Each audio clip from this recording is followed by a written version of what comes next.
Hey everybody, it's me, RunnerEye, and today we're going to be ranking the best Drag Race memes of 2024. I saw a post on the RuPaul's Drag Race Reddit, which said, can someone make a tier list for Drag Race memes of 2024 before RunnerEye tries to turn it into a video? And because I am a vengeful and spiteful person, I've decided to make an entire video devoted to this very topic, just to annoy Double Natural 5181. And so we're going to be ranking the best Drag Race memes of 2024, putting them into a tier list, seeing which ones we're going to put into the Drag Race Meme Hall of Fame, and which ones are going to be forgotten to time. So let's get into it right now. So first up, we have Roxy Andrews saying, "Baby, you can't read the doll."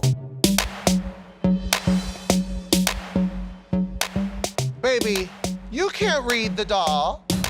So this is a clip of Roxy Andrews' All Stars 9 entrance. People took this clip of her saying this phrase, and then they like Frankensteined it into like every single phrase that you could possibly imagine could ever be said, which I will show you examples of here. Baby, the doll can't read. Can't doll. You can't. Baby, you can't read the doll. And I've saved my favorite one for last, which is, You read can't. this is absolutely unhinged. Why did they choose this phrase out of everything, you know, in any Drag Race episode ever? Why this phrase specifically? I don't know. And technically this is like a redux of a meme that already existed a couple of years ago where Roxy Andrews was on like an Instagram live and then she said that exact phrase. And if I don't do enough, like blow fire out of my ass, y'all want to get online and read? Bitch, you can't read the doll. And that's why she said it in her All Stars 9 entrance, but she also said it on the live, and they also like memed it back then, but now it kind of like grew in terms of memeage.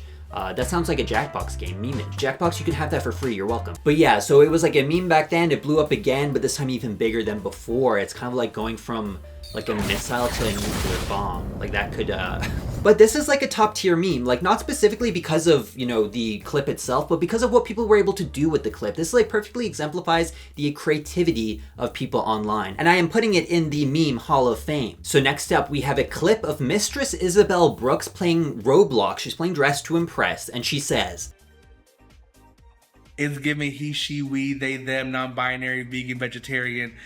I'm scared. I'm gonna give it 2 stars. So in this game, Mistress was rating the looks of different people in the server, and then someone who looks like they run their local Starbucks, like the Navy, comes down the runway, and Mistress says that. And now it's used online as like a tongue-in-cheek reaction encyclopedia meme thing. And not surprisingly, this is like only the surface of the crazy stuff that Mistress Isabelle Brooks has said on that game, on that children's game. Liana, you're a fake-ass bitch, and you know what? If you really want to handle something, let's handle it, bitch, because you really tried me right now. You do that dodgeball on me, fuck you, ho. It's a funny clip. Obviously, there's irony because it's someone in drag saying it, so it's just like, it's overall, it's good. I think it should have its own stan account. So next up, we have Plain Jane saying, "Mama, kudos for saying that, for spilling." Mama, kudos for saying that, for spilling, like seriously. Now, we have talked about this one on the channel before. I am aware, so I won't get super deep into it, but it's impossible to make a memes of 2024 video without talking about pretty much probably the biggest meme of like that we're gonna be talking about in terms of like you know, global effect. Like this has really changed. This has passed laws,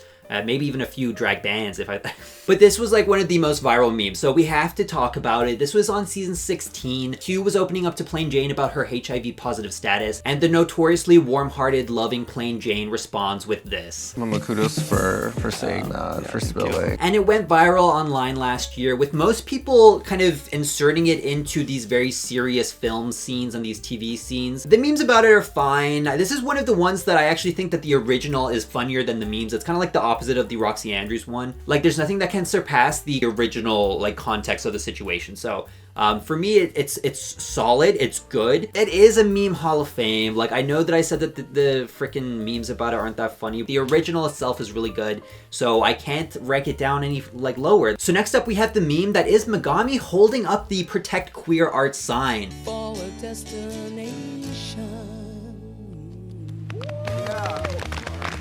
So this meme came from Megami's talent show in season 16, the second episode of season 16 if you're curious, where she lip-synced to What's Up by 4 Non-Blondes. And it was basically like a political performance of, you know, she like held the rainbow flag and she was crying and she was like sobbing, and then she like held up these like little cards, and she like Love Actually some political like stuff of like vote and like go out and save us in the voting booth. And everyone on the show like shat on it and made fun of it as well as like the general fandom. I thought it was decent, but and then eventually at the end of the performance, she holds up one last sign that says "Protect Queer Art." And because people found this, performance lackluster, you take away the message, and what is your talent? Holding up posters? Girl, protect queer art, but is she giving us anything worth protecting? That's the question. It became like a big online meme where people would post the photo of Megami holding up the Protect Queer Art like poster, and then they would like post it under any like video on the internet, which was kind of like made by gay people. Things that are a little bit out there in like queer media. For instance, my videos. People will say like this video is the queer art that Megami, sought to protect and stuff like that. So I have to put it in where it deserves to go. Like this is a meme hall of fame. You see it everywhere. I'm sure we'll get onto some bad memes later that will fill up those bottom tiers, but right now we're still doing pretty good. So next up we have Nina West and Chanel's performances in the Drag Queen Save the World All-Stars 9 premiere song. One and I'm the real OG.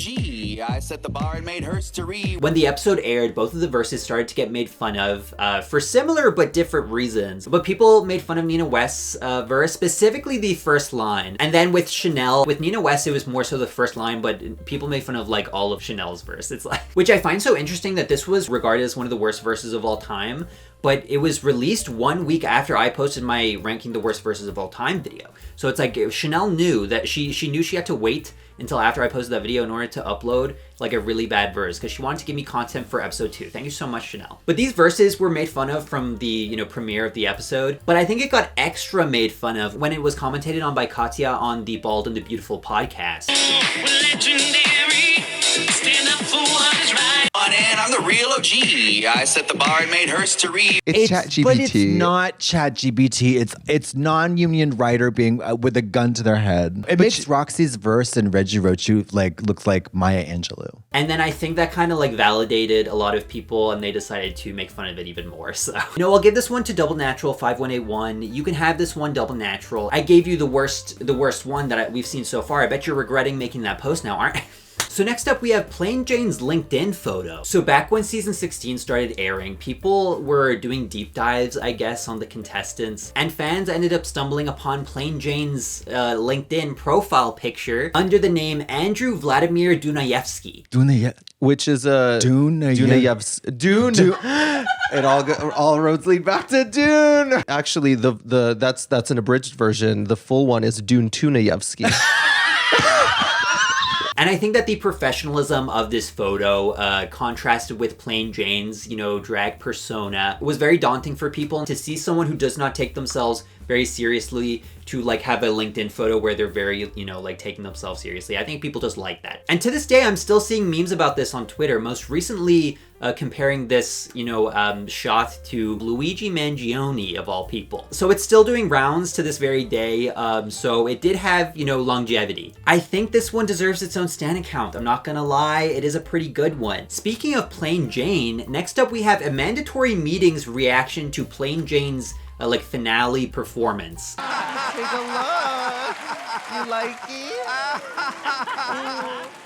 Now, obviously, these two beefed on the season quite a bit, and people noticed that after Plain Jane had finished performing her song Bodysuit at the finale, that when the camera zoomed in on a Mandatory Meeting, she was not very impressed. And this image did rounds on the internet with people, memeing it and kind of using it as a reaction image. I'd give it a retweet. I think that's actually the perfect tier for it. Like, if I saw this on my timeline, I would retweet it. So next up, we have the clip of Monet winning Miss Gay Caribbean 2014. You've just been crowned the Miss Gay Caribbean pageant. How does it feel? It feels so good, so good. It's just as sweet as St. Lucia. Now, this is obviously an older video, and it's been well known for a long time now, but it kind of resurfaced in popularity in 2024, and so I thought we could include it on the list. In this video, Monet is getting interviewed, and she has a very thick Caribbean accent. Bob and Monet reacted to it on their podcast, where Bob makes fun of Monet for, hamming up that fake accent. It feels so good, so good. It's just as sweet as St. Lucia.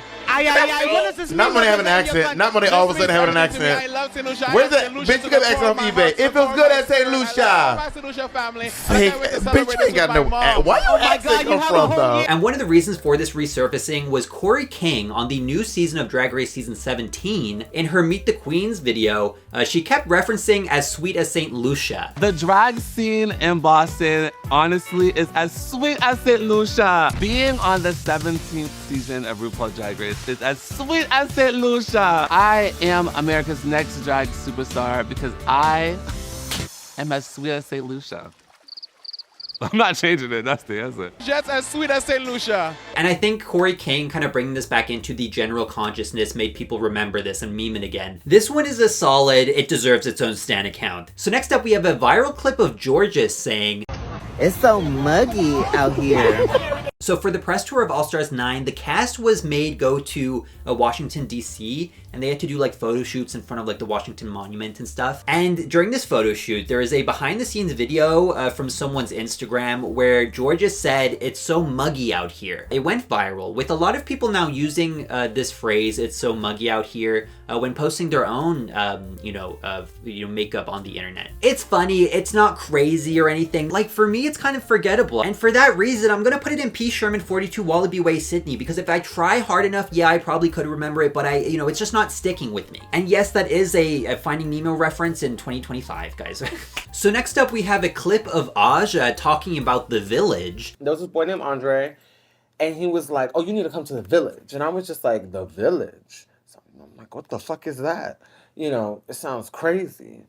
And indeed it was. So this is a clip of Aja talking with Maddie Morphosis on her show, Keeping It Straight, where Aja was talking about how she got involved with the ballroom scene in New York. It's pretty funny. People were pretty creative with it at the time that it came out, but it kind of has faded a little bit in popularity. I haven't heard it referenced in a long time. But I think it's just the way that she says it. She talks in such a captivating way. It's so expressive. And I think people really connected with that. And it is a really good meme. It has lost a little bit of the traction that it once had, but it is a solid meme. I'd give it a retweet. So next up we have T.S. Madison saying, "Not the boar worms." Not the boar worms. Not the boar worms.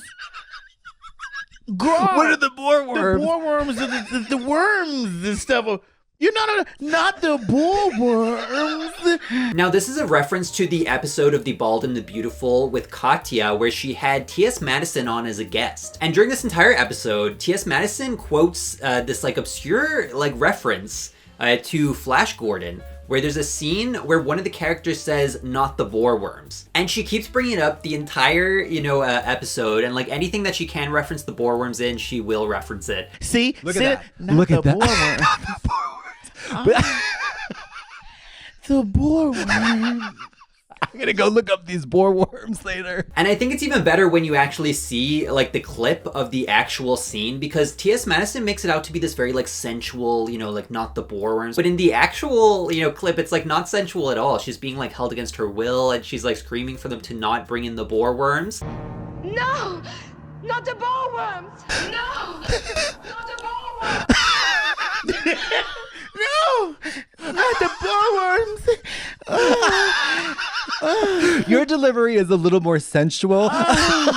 So that contrast between how the actual scene is and how T.S. Madison remembers it is really funny. This honestly could be a meme hall of fame. When looking back on 2024, I think that the boar worms will be remembered. So that's the tier list. Thank you so much for watching. I would really appreciate it if you could subscribe to the channel. Most people watch me aren't even subscribed, which is crazy. You can just subscribe for free and then get more fun, cool content just like this every single time I post. I have a Twitter, Instagram, and TikTok. If you want to go check me out over there, please do. I also have a Patreon where there's an extended version of this very video where we talk about even more Drag Race memes. And I also have polls where you can decide which videos I make each month. It's really great. And it also helps me financially, which is the big part. Thank you so much, every single one of you, and I'll see you in the next video.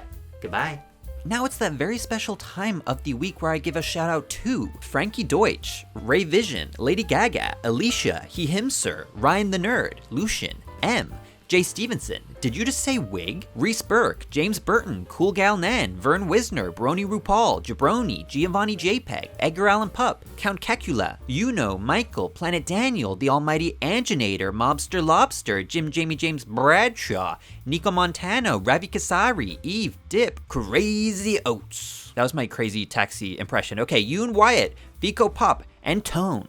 Thank you so much to every single one of the patrons. You can see their beautiful names scrolling up the screen right now. I hope you had a wonderful, holiday period, and I hope you had a wonderful new year. And yeah, this year is going to be the best year of your lives, guys. I'm manifesting it's going to come true. This day next year, I'm going to do like a whole like review section, and we're going to see if any of that came true. Hopefully my manifestation worked. Again, thank you so much, every single one of you.